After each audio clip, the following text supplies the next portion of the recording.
అరుణకుమారి దివాకర్ వల్లే తన భర్త శ్యాముల్ శ్రీనివాస్ మృతి చెందాడని భార్య సావిత్రి కన్నీటి పర్యంతమైంది. బుక్కరాయ సముద్రం మండలం కలెక్టర్ కార్యాలయానికి ఎదురుగా ఉన్న అనంతసాగర్ కాలనీలో శ్యాముల్ శ్రీనివాస్ సావిత్రి దంపతులు నివాసం ఉంటున్నారు. శ్యాముల్ శ్రీనివాస్ భర్త తమ్ముడు శ్రీకాంత్ బ్యాంకులోని విషయంలో 5 లక్షల వరకు డబ్బులు అప్పు ఇప్పించుకున్నాడని, అతని భార్య అరుణకుమారి ఉద్యోగం ఇప్పిస్తానంటూ మరో 2,20,000 ఇలా మొత్తం కలిపి 7,20,000 వరకు డబ్బులు తమతో తీసుకొని మోసం చేశారన్నారు.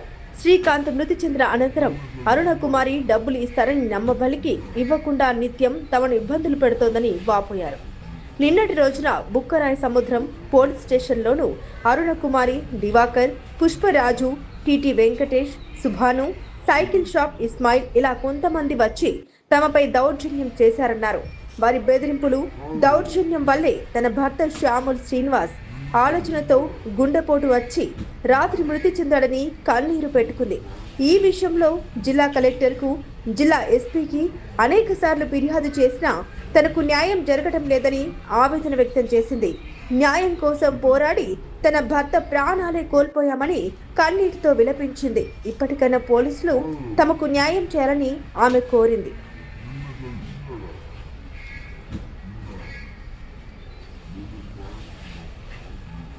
శ్రీనివాస్ వాళ్ళ నా పేరు సావిత్రి. శ్యాముల్ శ్రీనివాస్ వాళ్ళ వైపుని మాకు వాళ్ళ తమ్ముడు శ్రీకాంత్ చనిపోయాడు. వాడు బతికున్నప్పుడే మేము లోన్ మీద షూరిటీ వేరే వ్యక్తితో వేయించింటిమి 5 లక్షలు. ఆ డబ్బులు ఇవ్వాలా.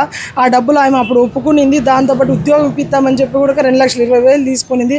మాకు మొత్తం 7,20,000 ఇవ్వాలి. అసలు గతంలో కూడా మేము ఇది పోరాడుతుంటే నేను బతుక్కోలేను, నాకు కావాలంటే చెప్పి ఇచ్చినాము. మళ్ళీ మొన్న కూడా ఎస్పీ ఆఫీస్లో పెట్టి వచ్చినాము. జీపీఆర్ ఉందని మొన్న పోయి వచ్చినాము. సార్ వాళ్ళు నిన్న మాట్లాడతామని చెప్పినారు. అంతకుముందు కూడా ఆమె ఒప్పుకొని 2వ తేదీ వరకు నాకు టైం కావాలని చెప్పి అడిగి పెద్ద మనుషుల సమక్షంలో ఒప్పుకుంది. గోవింద్ అని వాళ్ళ తరపు నుంచి పెద్ద మనిషిని ఒప్పించినప్పుడు ఆయమ్మ తమ్ముడు దివాకర్, అరుణకుమారి తమ్ముడు దివాకరు, వాళ్ళ భార్య, వాళ్ళ ఎవరు అక్క అంతా వచ్చినారు. ఆ రోజు వాళ్ళందరి సమక్షంలోని సైకిల్ షాపు ఇస్మాయిలును, ఆదాము వాళ్ళు కూడా వచ్చినారు. వాళ్ళందరి సమక్షంలోనూ జరిగి ఒప్పుకుంది. నాకు 2వ తేదీ వరకు టైం కాల, ఆ రోజు నేను కడతానని చెప్పింది.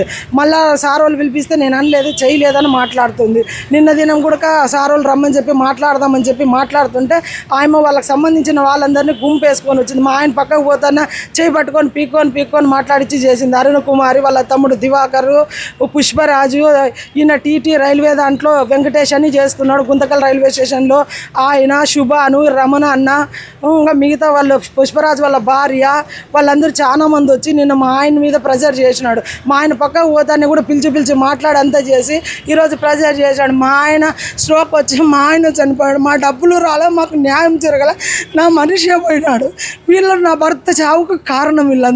వీళ్ళందరి పైన చట్టపరమైన చర్యలు తీసుకొని నాకు న్యాయం చేయాలని నేను కోరుతున్నాను.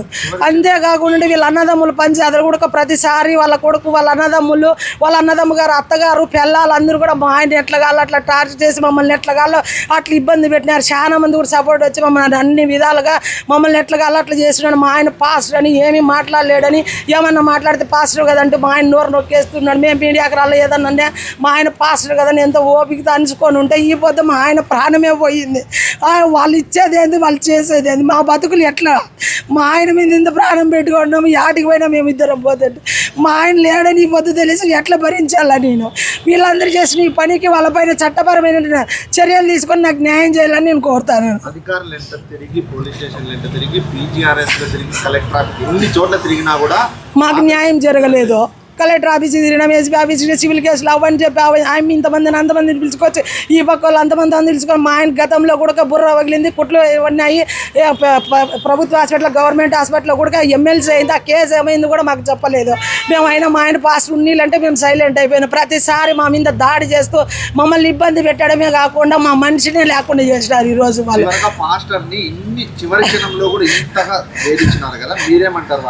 చట్టపరమైన చర్యలు తీసుకొని మాకు న్యాయం చేయాలని కోరుతాను నేను. మాకు రావాల్సిన మాకు ఇవాళ అధికారులు కూడా వాళ్ళపైన చట్టపరమైన చర్యలు తీసుకొని వాళ్ళపైన కేసులు నమోదు చేసి మాకు న్యాయం చేయాలని కోరుతాను నేను.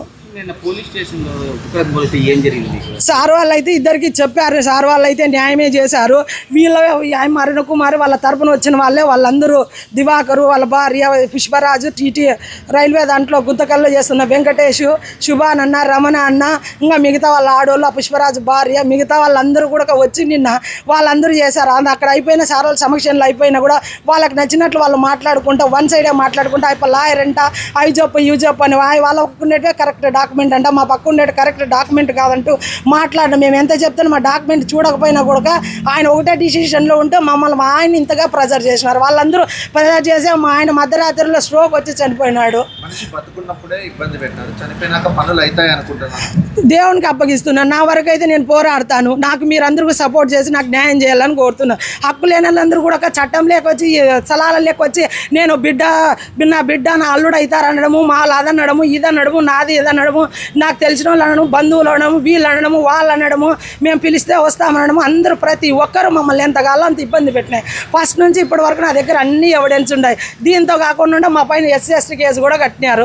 10 విధాలుగా మేము ఎన్ని నలిగిపోయినామంటే అప్పటి నుంచి ఇప్పటి వరకు చెప్పుకోలేనంత రీతిగా నలిగిపోయినాం. ఎప్పుడు మీడియాకి వద్దాం బయటకు వద్దామన్న మా ఆయన ఒక పాస్టరు, మేము బయట కనపడించకూడదు, ఇట్లాంటి మేమే తగ్గించుకొని పోవాలని ఇంతవరకు ఉన్నాడు. ఈరోజు నా భర్తే లేనప్పుడు నేను ఎట్లాగానే ఉంటాను, నేను ఎట్లాగానే మీడియాని ఆశ్రయించకుండా ఉంటాను. నాకు న్యాయం జరగకపోతే ఎట్లాగానే ఇడిచిపెడతాను. నేను మీరందరూ మాకు న్యాయం చేయాలని కోరుకుంటున్నాను.